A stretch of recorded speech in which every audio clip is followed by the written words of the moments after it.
Nah, tema dari IG Live kita ini menarik Om Ben, dan Sobat Cuan di sini kayaknya udah mulai masuk nih semua, sekarang udah langsung gabung sekitar 316 nih udah gabung nih, udah mau dengerin Om Ben. Om Ben, kita mau bahas mengenai January Effect, menanti January Effect ya. Apakah January Effect-nya akan datang di tahun ini atau masih di karantina? Ya, karena 2 tahun, soalnya 2 tahun nggak ada January Effect kan, nggak berasa gitu. Nah, investor nih merasa bahwa tahun ini apakah January Effect akan kembali nih? Kalau menurut Om Ben gimana nih Om Ben? Kalau saya lihat, ya seperti mungkin kalau teman-teman pernah lihat IG Live saya yang sebelumnya atau saya dengan wawancara yang sebelumnya, saya sudah pernah bilang bahwa tahun ini tidak semenarik ya, tidak semenarik tahun lalu seperti itu ya.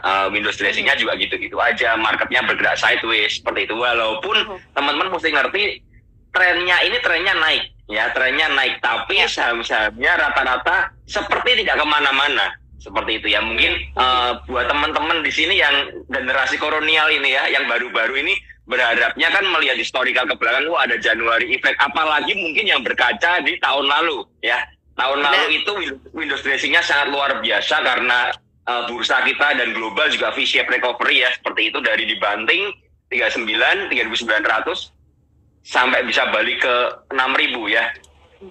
Jadi saya rasa January Effect ini menurut saya sih wajar ya yang terjadi karena memang marketnya bergerak sideways. Harga sudah di harga pucuk semua ya, sudah price in semua. Nah, karena itu yang terjadi adalah marketnya kembali sideways. Memang asingnya terus masuk, terus mengakumulasi beberapa saham ya, menurut saya seperti BBCA, Arto, BBRI, BBNI, tapi ya harganya nggak kemana-mana karena memang sudah price in aja, menurut saya seperti itu. Ada beberapa yang komentar nih, gempa katanya Om Ben berasa goyang nggak di sana gitu. Kalau Maria di sini kayak berasa agak sedikit goyang nih. Mungkin teman-teman yang saat ini menyaksikan IG Live kita, stay safe ya. Berasa goyang nggak di sana Om Ben? Kalau aku berasa agak sedikit goyang karena Jakarta gempa katanya nih teman-teman. Di Bali tidak terasa sama sekali ya. Saya jadi coba merasakan juga, saya baca ada gempa-gempa, tapi kok kayaknya nggak ada apa-apa di sini seperti itu. Mungkin karena jauh ya, seperti itu. Berarti di Bali aman ya Om Ben ya, karena di Jakarta berasa agak goyang. Teman-teman yang menyaksikan Instagram Live kita juga stay safe ya, karena di sini tadi Maria sedikit juga ngerasain agak-agak ada getaran-getaran gitu ya. Dan mudah-mudahan ini tidak berlangsung lagi ya. Pokoknya aman-aman aja ya Sobat. Aman ya, semoganya aman, semoga semua aman ya teman-teman. Iya, amin. Kalau kita lihat nih ya, opportunity yang ada di Januari ini apa nih? Kalau seandainya January Effect-nya nggak kunjung datang, nah apakah saham-sahamnya sebenarnya cukup potensial untuk mulai dikoleksi? Jadi kalau nggak ada January Effect, ada koleksi dulu, kali aja nanti ada February Effect atau nggak Maret Effect gitu ya. Mungkin ya, kalau berharap boleh ya. Iya, boleh.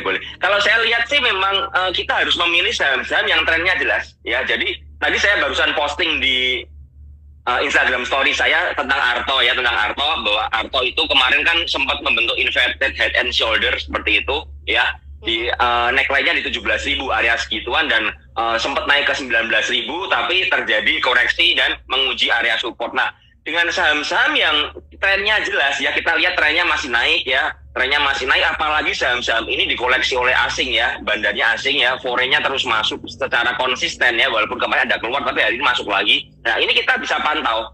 Jadi saya selalu mengajarkan, mungkin tidak semua saham kita harus beli ya, seperti itu. Tidak semua blue chip itu bagus di saat ini ya, harganya ya, saya lihat ya.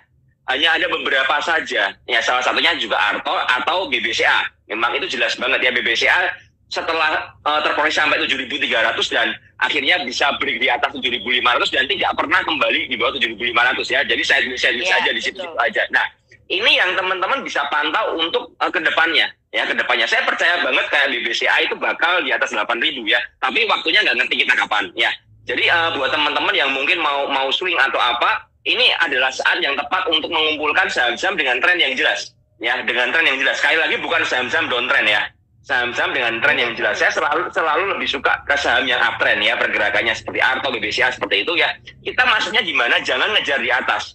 Karena marketnya lagi nggak sehat ya. Marketnya menurut saya nggak sehat, walaupun memang IHSG-nya mau all time high terus ya di 6.600 gitu. Seperti itu. Tapi rawan sekali kalau teman-teman ngejar di resist, itu akan kena bantingan ya. Contohnya Arto ya.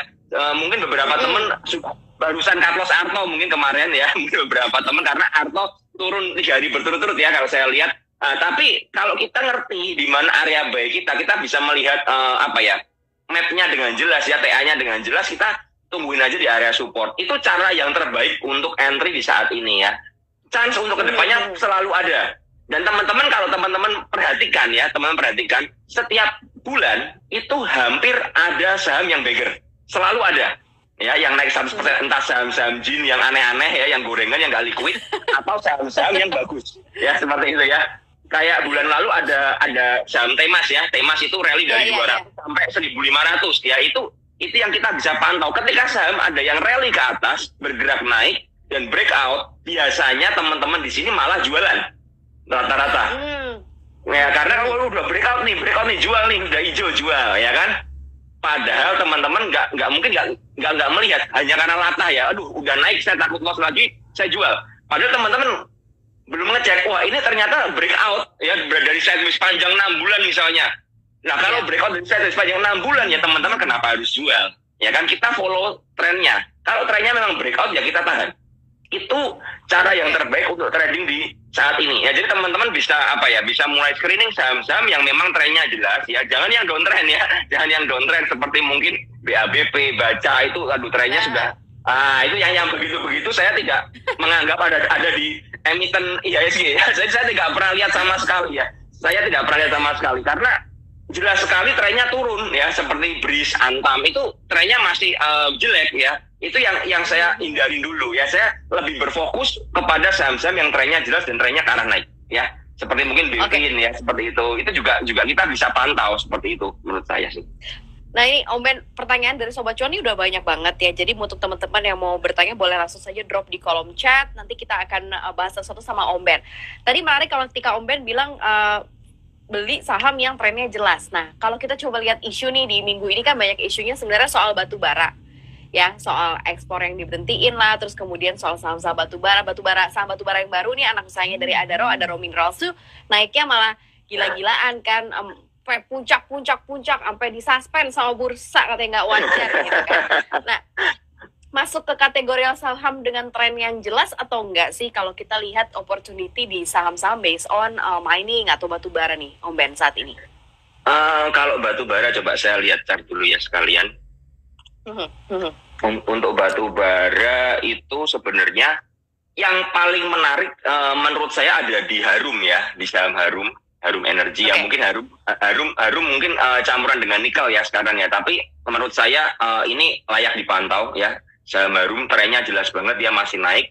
Kemudian kalau PTBA saya coba lihat dulu. PTBA ini juga menarik ya, PTBA ini menarik, cuman ya ini area resistnya mulai di 2870 ke atas ini. Nah ini udah mulai dekat-dekat resist yang begini-begini. Nah ini teman-teman kalau cari yang entry-nya hati-hati. Terus mungkin kayak ITMG, saya coba liatin. ITMG tidak menarik ya. ITMG masih sideways banget ini ITMG. Kemudian Indi. Jadi intinya gini, tidak semua saham dalam satu sektor sekarang ini bagus menurut saya. Tidak semua saham ya. Seperti Indi ini juga masih membentuk konsolidasi, tapi Indi cukup liar ya, jadi bantingannya juga kenceng, kalau naik kenceng, kalau turun juga kenceng ya. Ya ini Indi sebenarnya kalau bisa lolos dari 1725 baru menarik ini ya. Ya mirip-mirip inverted head and shoulder, cuman ya seperti biasa Indi itu pergerakannya sangat volatil ya, itu yang harus diperhatikan. Jadi intinya adalah tidak semua satu sektor semua menarik. Ya teman-teman harus melihat misalnya batu bara ya, ada news ini ekspor dan lain sebagainya ya. Nah teman-teman mulai lihat saham-saham mana yang benar-benar trennya jelas ya. Tidak semua bagus ya, tidak semuanya bagus. Tadi kembali lagi lah, teman-teman harus mulai pilih yang trennya jelas, kalian ambil, yang nggak jelas jangan dulu, tungguin dulu aja seperti itu. Itu jauh lebih aman untuk trading di market yang seperti ini. Kenapa? News yang lagi kisru artinya adalah sentimen fundamentalnya akan cukup mempengaruhi juga nggak sih secara signifikan kan, karena ada beberapa waktu di mana news ya nggak terlalu ngaruh ya, saham gerak aja sendiri gitu ya, nggak ada newsnya ya saham bisa aja drop sendiri gitu ya. Nah kalau kita lihat dalam kondisi saat ini nih, apalagi khususnya tadi di batubara, terus kemudian ada juga korelasi saham, pergerakan saham dengan commodity price-nya. Kayak nikel, timah itu kan udah cukup all time high kan dari secara commodity price-nya gitu ya. Tapi sahamnya apakah cukup perform ke depannya? Plus ditambah lagi rencana-rencana Indonesian Battery yang kayaknya makin kabur nih. Makanya kemarin katanya Tesla nggak ngambil di Indonesia, katanya Tesla ngambilnya di Australia gitu kan. Jadi makin gak jelas nanti lama-lama future saham-saham yang tadinya dibeli karena ada masa depan itu nih Om Ben. Nah menurut Om Ben kayak gimana nih kalau kita bicara dulu di sentimen dan juga ke depannya akan kayak gimana nih saham-saham berbasis mining maupun batu bara gitu secara keseluruhan? Kalau saya lihat ya, saya tidak pernah memakai news sebagai acuan saya untuk beli atau jual. Ya, jadi news ini kadang-kadang bisa terlambat. Ya, jadi harga saham sudah merespon naik, baru newsnya keluar. Nah, makanya tadi saya bilang kita harus mengerti posisinya di mana. Saham tersebut udah diresist atau masih disupport. Kalau posisinya setelah news keluar itu sudah rally kencang 50%, ya kita ngejar, ya kita cuci piring, kan seperti itu. Karena apa? Terkadang ya orang, misalnya kita nggak usah ngomong bandar lah ya. Misalnya saya punya harga sebuah saham di harga bawah, anggap aja di harga 1.000. Kemudian ada news bagus ya, dan saham saya ini sudah 1.500. Berarti kan saya udah profit 50% nih. Newsnya keluar. Nah, biasanya ketika newsnya keluar itu ada orang-orang yang mungkin seperti saya, udahlah newsnya keluar, saya merasa cukup, saya taking profit sebagian. Nah, kalau banyak orang yang taking profit di harga tersebut, teman-teman masuk ya, ini kan pergerakan harga kan dipengaruhi antara penjual dan pembelinya aja. Kalau yang jual lebih banyak ya harganya pasti hancur, kan seperti itu. Apalagi orang-orang yang sudah ngumpulin nih, apalagi bandar yang sudah ngumpulin di harga bawah, mereka lihat harga 50% ada news bagus, ya mereka bisa berjualan. Itu yang membuat teman-teman banyak nyangkut ya, kayak di Antam, Inco ya, dari harga 3.000 sekarang udah di bawah 2.000 ya Antamnya ya. Nah ini 2.000 something ya sepertinya ya hari ini ya. Ya, nah ini teman-teman harus memahami kalau news itu bisa aja dalam tanda kutip digoreng seperti itu ya. Jadi apa ya? Contoh kasus lah, seperti baterai dulu digembur-gemburin Indonesia mau jadi baterai dan lain sebagainya, pabrik baterai, Tesla masuk dan lain sebagainya, akhirnya juga bias, nggak jelas. Nah, seberapa teman-teman yang terjebak hanya karena beli, bakalan masuk Tesla, ya kalau masuk, kalau nggak bagaimana, itu yang kita nggak pernah bisa kontrol. Tapi yang kita bisa ngerti adalah, kita bisa melihat ini, ini secara teknikalnya, Antam ini bergerak kemana, ternyata kalau sudah rally 100% lebih.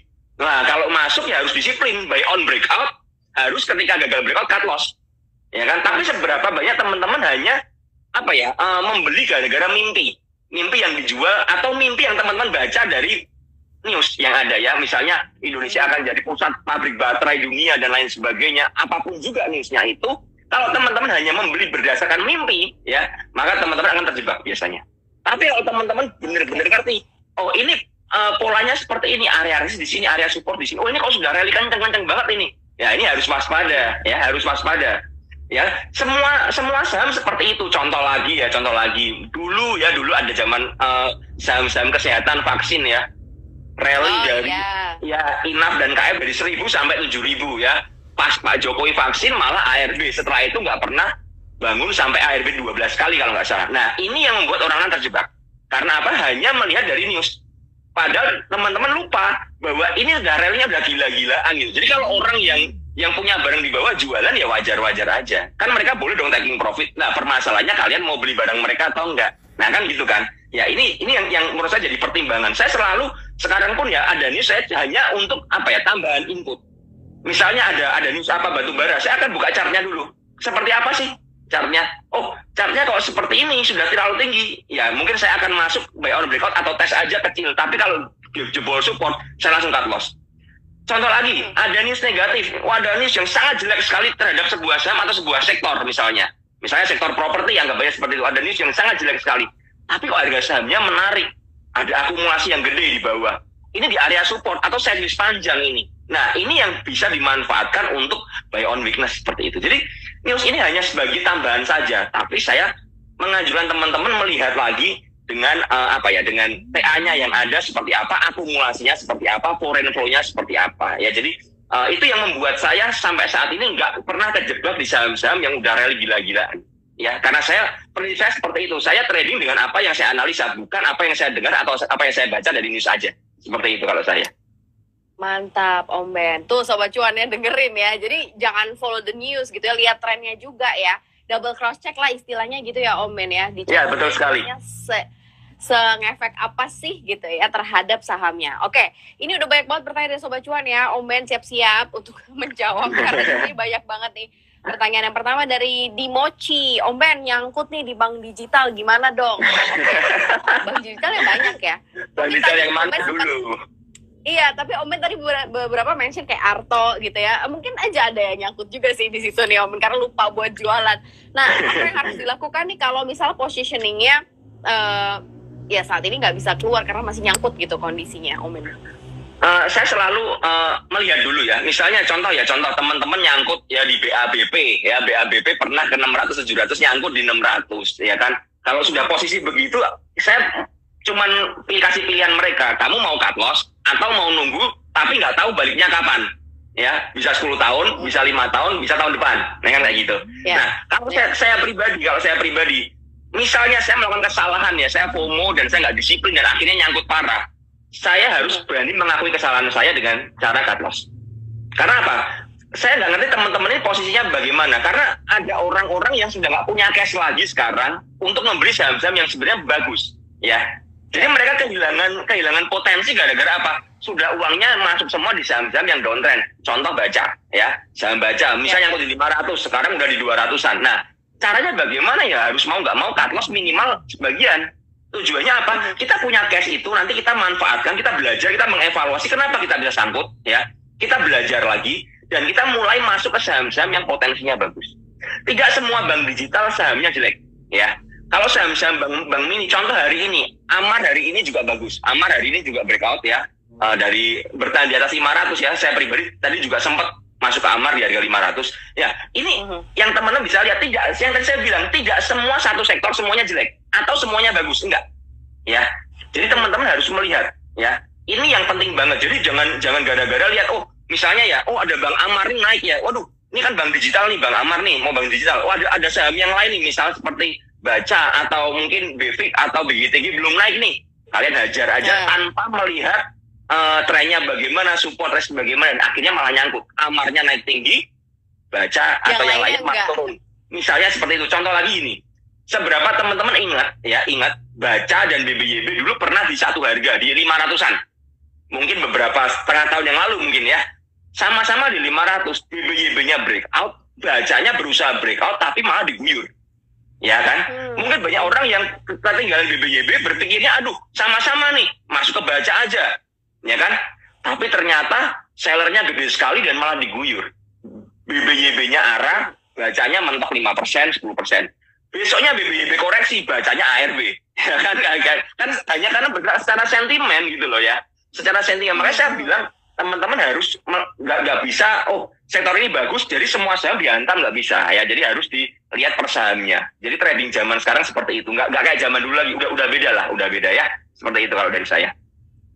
Oke, kalau misalnya tadi kita bicara mengenai tren saham-saham yang tadi mungkin posisinya lagi turun banget nih Om Ben, mungkin nggak sih akan breakout lagi atau naik lagi gitu dalam waktu dekat?